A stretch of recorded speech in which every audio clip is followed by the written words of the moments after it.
વડોદરાના આજવા રોડ પર ઢોર પાર્ટીની ટીમ પર પશુપાલકોનો હુમલો.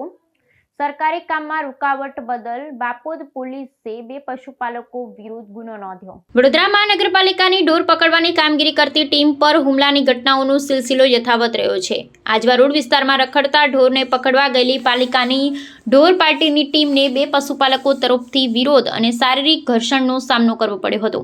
ટીમે જ્યારે જાહેર માર્ગ પર રખડતી એક ગાયને પકડી દોરડાથી બાંધી હતી, તે જ સમયે આ 2 પશુપાલકો લાકડીઓ સાથે ઘસી આવ્યા હતા અને પાલિકા કર્મચારીઓ સાથે ઝઘડો કરી ઝપાઝપી શરૂ કરી દીધી હતી.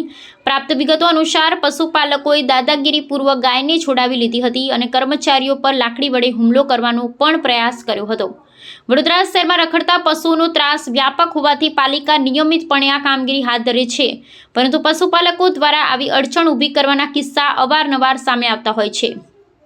આ હુમલાથી સરકારી કર્મચારીની ફરજમાં રૂકાવટ આવી હોવાનું ફલિત થાય છે. આ સમગ્ર ઘટના અંગે બાપોદ પોલીસ મથકમાં ફરજ પરના કર્મચારીઓ પર હુમલો કરવા અને સરકારી કામગીરીમાં અવરોધ ઊભો કરવા બદલ બંને પશુપાલકો વિરુદ્ધ ગુનો નોંધવામાં આવ્યો છે.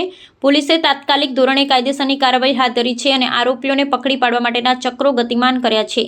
આ પ્રકારની ઘટનાઓ શહેરમાં અન્ય વિસ્તારોમાં પણ ભૂતકાળમાં બની ચૂકી હોવાથી પાલિકાની ઢોર પાર્ટીની સુરક્ષા અને રખડતા ઢોરના પ્રશ્નો કાયમી ઉકેલ લાવવા માટે સત્તાવાળાઓ પર ભાર વધી રહ્યો છે.